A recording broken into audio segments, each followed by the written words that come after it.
Okay, now if you look back at the historical record, then it's clear that there have always been people who claimed to have some kind of special gifts, whether it be the ability to talk to the dead, or to heal people, or a whole range of other weird and interesting claims that have been made.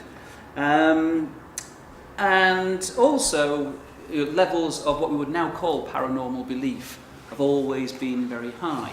And a sizable minority of the population have always claimed that they had personal, direct experience of the paranormal. And so from a scientific perspective, this is interesting. It either means that science, as the current conventional understanding of the way the universe is, according to science, is either wrong or incomplete in some very important and interesting ways. If that's the case, then it definitely would pay to invest time and effort in trying to evaluate these claims to see whether the paranormal forces really do exist. As I say, from a scientific point of view, it's a crucially important question. The other possibility, of course, is that maybe paranormal forces don't exist. By and large, the wider scientific community is very sceptical when it comes to paranormal claims. If that attitude is actually correct, if paranormal forces don't exist, then there's certainly a big challenge there for psychology to explain, well, why do so many people believe in this stuff? What's going on when people do have weird experiences, which they quite definitely do? How do we explain the whole range of ostensibly paranormal phenomena? And so we kind of focus on trying to do that kind of research, but we don't take a hard line. When I say we, I mean the Anomalistic Psychology Research Unit plus other psychologists and skeptics around the world.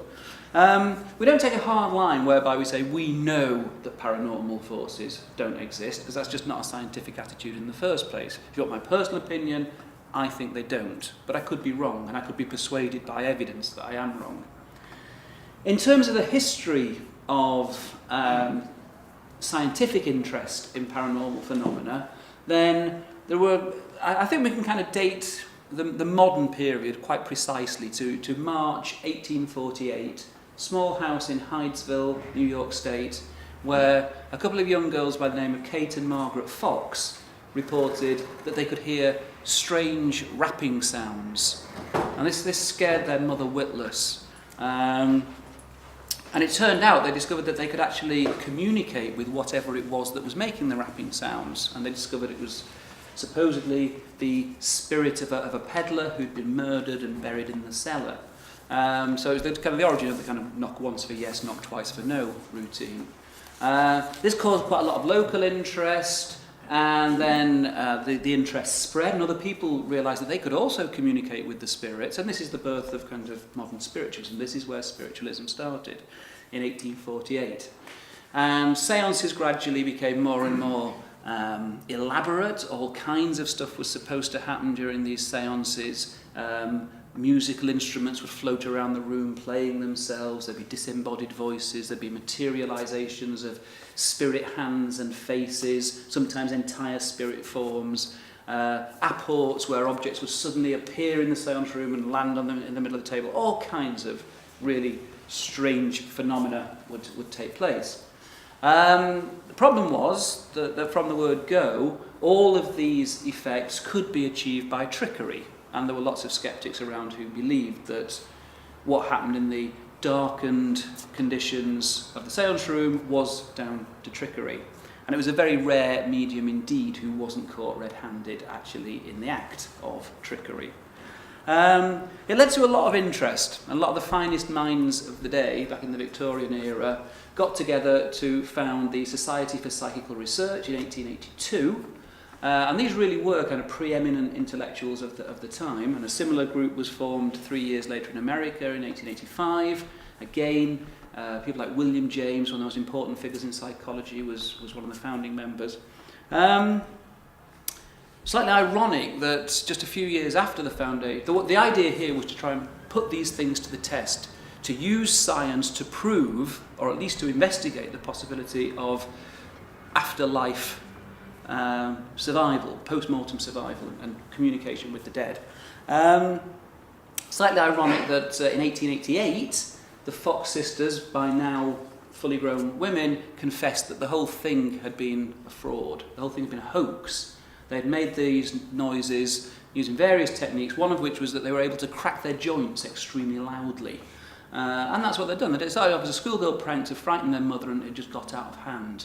Of course, by this time, when they demonstrated this skill on a public stage, the spiritist movement had grown so strong that the believers just refused to accept that it wasn't all for real. And this has been a theme that's kind of run throughout the scientific approach to investigating the paranormal. There's always the worry that whatever's being claimed, if it's not properly investigated, might be down to trickery. Now, in the case of Sally Morgan, obviously we don't know. We know that certain allegations were made, and that's as far as it goes. But from a scientific point of view, it would be, as I say, an incredible breakthrough if we could actually show that the claims that she is making are actually for real. And not just in Sally's case, but in the case of a whole range of psychics and mediums. On the one hand, you've got a situation where you have huge claims being made by psychics and mediums. You know, they typically might say, well, I'm not always 100% accurate, but 90% accuracy. Now, if that's the case, it's extremely easy to test from a scientific point of view. And so it's rather surprising that after over 120 years, 130 years of systematic research, we're still here arguing about it. We still don't know. If they really could do what they say they can do, we should have established that by now. Now, there are all kinds of reasons that the psychics put forward as to why their claims are not amenable to proper scientific testing. But the end of the day, what science really is just about trying to take a very systematic, very well-controlled approach to testing any particular claim and seeing if the evidence supports it. So that's what we're about today. We're not saying that we know Sally Morgan is a fraud. We don't know that. We couldn't know that. We know allegations have been made. We know the history of psychical research shows that sometimes that does happen.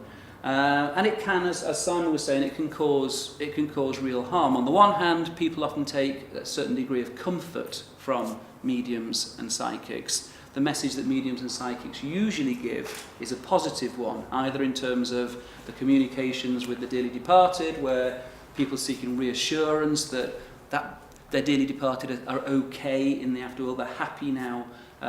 It might be people who go to see psychics just for a reading about their own future. And typically they'll go when they're feeling down, when they've got problems, and they'll typically be given a very reassuring message that get through the next few months and things will improve, you will be okay.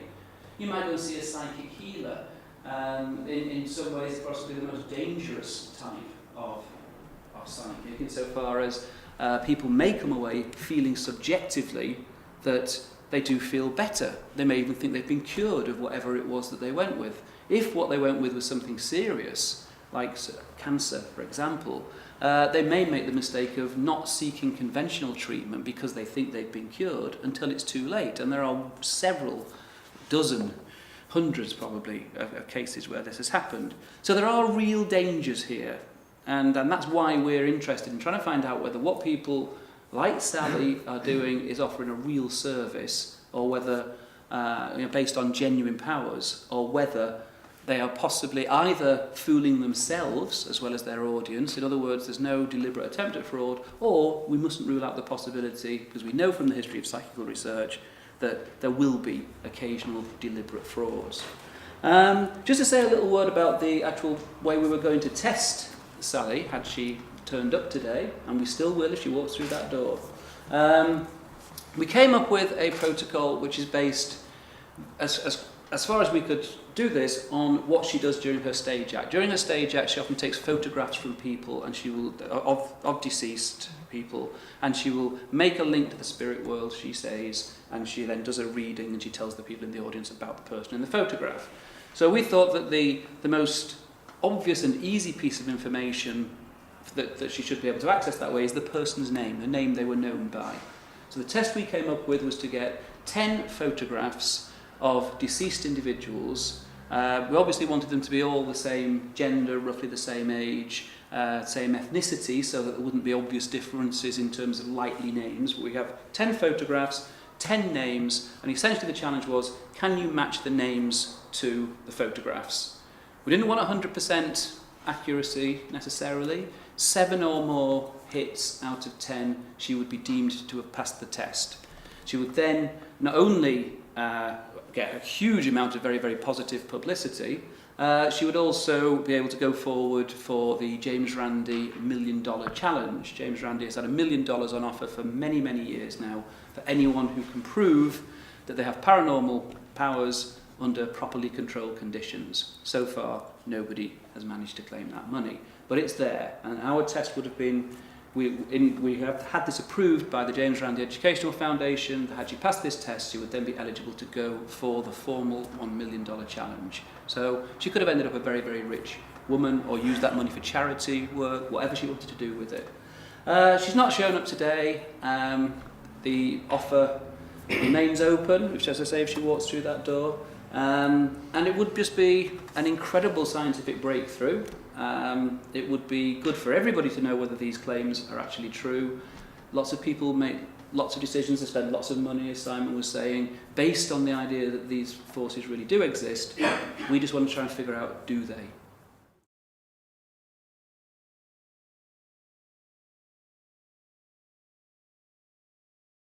So we kind of focus on trying to do that kind of research, but we don't take a hard line. When I say we, I mean the Anomalistic Psychology Research Unit plus other psychologists and skeptics around the world.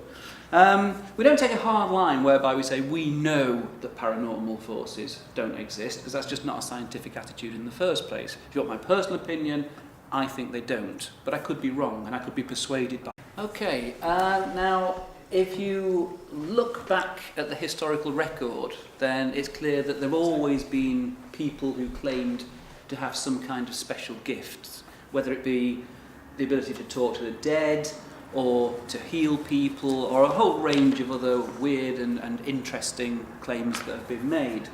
And also, large, the wider scientific community is very sceptical when it comes to paranormal claims.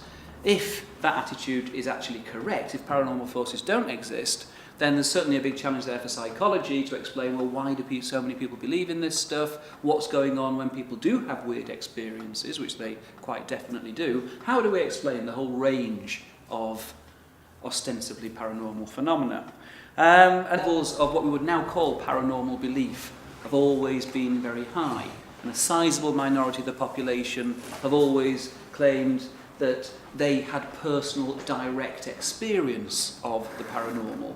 And so from a scientific perspective, this is interesting. It either means that science, as the current conventional understanding of the way the universe is according to science, is either wrong or incomplete in some very important and interesting ways. If that's the case, then it definitely would pay to invest time and effort in trying to evaluate these claims to see whether the paranormal forces really do exist. As I say, from a scientific point of view, it's a crucially important question. The other possibility, of course, is that maybe paranormal forces don't exist. By and large,